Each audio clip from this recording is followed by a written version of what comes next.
Welcome back, guys. It's Wednesday. Yes, and it's my day off. Yay, Lyn's He's day happy. off. Okay, so today's video is all going to be about preparing to go to the Philippines. Yeah. What are the things that we do? And then we're just going to have a general ramble. We'll see where it takes us. It's a mix up.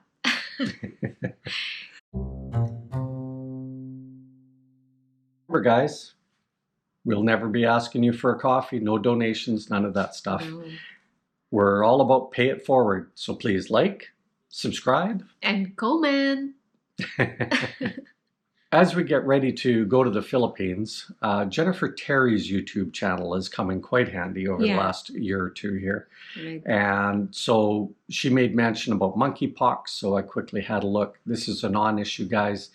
They're going to treat it more like when the Ebola outbreak happened, I believe in 2017, maybe earlier than that. Lyn wasn't with me, so it must have been earlier. 2012. 11, something there and there. Yeah. Anyway, all they were doing for checking Ebola was checking your temperature. So that was, I think, how they're going to handle the monkeypox thing. They'll be checking your hands, any visible skin, to make sure that nobody has pox. Other than that, the requirements to go are you need a booster shot. Right. Yeah. Even the first, the first booster shot, just to skip the quarantine, quarantine requirements. The hotel quarantine requirements in the Philippines. Yeah. Yeah. It doesn't appear that there's any more quarantine at all. I don't know how they're handling it if you don't have your third booster. There doesn't seem to be any. There is hotel quarantine, like 5 days hotel quarantine if you only have 2 shots of the COVID-19 vaccine. And then if you have even 1 shot of booster, you can skip the quarantine hotel. Right. So and we got ours. Like I just got mine today. And I'm good to go. Yeah. So far, she's had no reaction. The last time she had to go to work and her arm got all sore and achy right into the elbow. So far today, it's not even tender. Yeah. I had Moderna. Yeah. I'm going to be blunt about this, guys. I cannot see where you are not going to get boosters every year for the next little while. And I need to impress upon you that our reason for getting vaccines are simply this. I want to travel. Okay, it's as simple as that. That is a priority of my life, and so I will make that choice accordingly. And for Lyn, I know she'd rather just stay in Canada. I'd rather stay and work. There are lots of jobs and work here. But at the same time, she's got family in the Philippines. And I know once she gets there and touches down, it's about the family. I have no choice. That's the compromise. So as far as any other requirements, Lyn, I haven't run into anything this year. No. I think that the whole vaccine thing is going to be more like back in the 60s and 70s where, and even now, pre-COVID, if you wanted to go to Africa, you had to get the yellow fever shot. There's lots of different things. Different parts of the world have different requirements.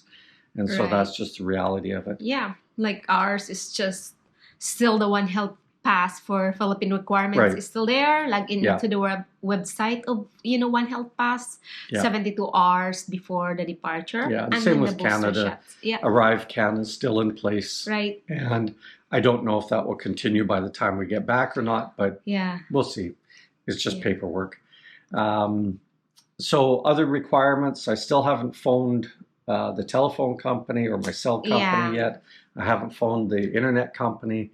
I have to do all those requirements. Well, not requirements, but I want to be able to keep my phone number. So you can put it in what's called vacation mode. And then you can't use the phone, which is fine because I'm not going to pay those long distance calls to go to the Philippines or phone home. Yeah. Signal, WhatsApp, Messenger. Facebook, Messenger. It's all supplies you with even video. That's right. Yeah. So it's not worth it. Yeah. And then the car insurance, we're going to work that out so that it's in storage. And then we will have to supply that information to our strata council so that they know the vehicle is still insured while we're away. Mm-hmm. Yeah. And this year we will pull the negative terminal on the battery to make sure that that doesn't deplete while we're away. Exactly. Yeah. Otherwise we will jump the car when you get Well, back. we tried to jump it, but it cooked the battery. So that's right. Yeah. Yeah. Other than that, yeah, something about charging cars was kind of weird.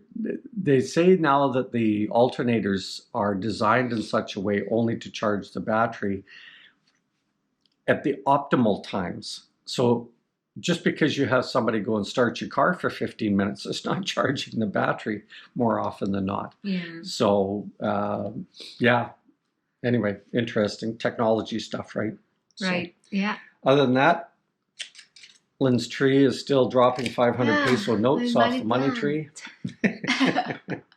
Okay, look, guys, we're going to take a break and we're going to come right back to you, but we're going to go outside. It's gorgeous. It's still hot out there. We'll finish outside. Yeah. Okay, see you in a second. Okay. Take 2. Ran out of battery. But it's a glorious day, so we don't care. We just charge it and we'll continue on. So one of the things that I'm all about with the Philippines, and we've talked about this in brief, is about supporting the family. What are your obligations on supporting the Philippine family? And we touched on, you know, if a medical issue came up with my mom because we live in Canada, then she goes to the doctor. But in the Philippines... Not in the Philippines. You have to pay every single, you know, every single test that you are going to undergo. All the prescriptions. Plus the doctor's fee, everything, lab works. And when you're in the hospital, you have to supply somebody to look after you. That's right, yeah. Because the nurses don't look after you there. Yeah. So one family should stay and look after the patient. Yeah. Now I know when Robert was in the hospital, a little bit different situation. He was all on his own. Right. So I think maybe for a fee they charge him, I'm not sure. But anyway, that's neither here nor there. So we took some of Lyn's money yesterday. Yeah, and well, the computers or laptops are on sale, so it's a good price. So we decided to get 3 for the 3 kids in the Philippines. Yeah, I'm all about the kids. I don't help the adults. I don't even help the adults on the street, especially if they've got kids. I'll sit the kids right down in front of the parents and let those kids eat right in front of the parents. And Lyn often yells at the parents going, if you couldn't feed them, why did you have them? Exactly, like it's their, you know, responsibility. Yeah. But yeah, the price is just right, and it's, you know. Yeah. We got 3, these are considered, the Chrome OS, it's not a Microsoft, operating right? Software. It is designed for school or maybe seniors who just need to collect email and do a little bit of online stuff, say to do with their pension. So we got some of these Chrome OS units. They're Acers. They were 8,000 pesos each. I've never seen a computer that cheap. As a matter of fact, a decent phone in the Philippines is around 13,000 pesos. About 13,000. Yeah. You can get them for around 8,000, but they're only good for a couple of years maybe. Right. So anyway, that's what we've done. Again, we're going to look after the kids, make sure their schooling is kept up and such. What was the news about the schools here that they may not open in the fall? Well, there's a possibility because of this monkeypox. Well, COVID, it's still there, but you know, it's sort of, you know, not really strict compared to 2020 and early 2021. But because there's a monkeypox, like they were thinking of having the face-to-face class, but they are still, you know, it's kind of a 50-50 decision because monkeypox is there. It's chicken pox, guys. Yeah. You know, it's like any other pox. The visible signs are there. Right. And I know one organization is classifying it as a sexually transmitted disease. So, but all the word that I'm getting from the Department of Health in the Philippines is that they will only be monitoring people as they go through, check your visible skin, like the hands, and make sure that you don't have any pox, and then then they'll address it from there. But that's where we're at now with going back to the Philippines. Pretty straightforward. That's right. Yeah, looks like it's all pretty much normal. And as I've said, wow, much more better English here. As I've said, if your budget is in line, wow, the currency rates are great now. That's right. Go. Take advantage. Just go. But I would only furnish to an extreme budget level until you're comfortable and you know you want to be there. One of the other vloggers was mentioning yesterday that fellow came in, ended up only spending 6 weeks there, couldn't handle it. Sounds like he did everything wrong, too much partying, all of that sort of thing. Couldn't just get into that Zen moment, sit there, watch the world go by, and start fitting into the pulse of the country. I can't drive that home enough. You got to do that.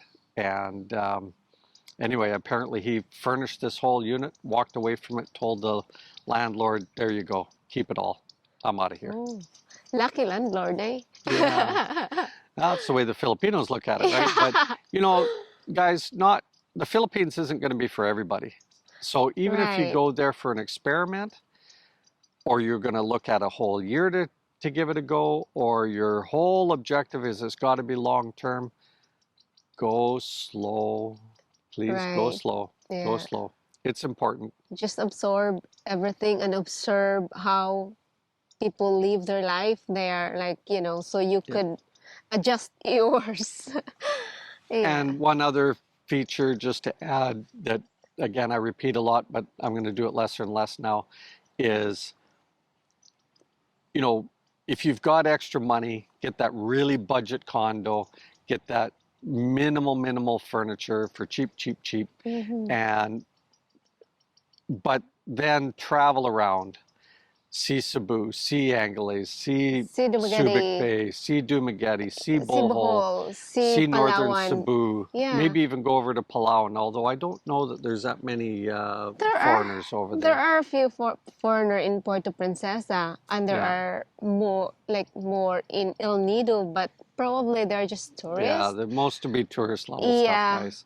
But it's or a guy owning a bar, which then he's not going to be available to yak anyway. It won't hurt you if you will travel to all those places. Yeah. You know, for you to see where you fit in. Yeah. There's a place for everybody. It's just a matter of sliding in there. Even in Cebu, there is like Bantayan Island. Yeah. There is Santa Fe, which has a very beautiful beaches. Yeah. Yeah, and you know, reasonable prices for their beach resorts. Yeah. So I would take a little extra there. So we got a little bit off topic, but it's my ramble with Lyn. It can go anywhere. Okay, guys, have a great one. Yeah. And remember, like, subscribe, and comment. Salamat. Thank you so much for watching.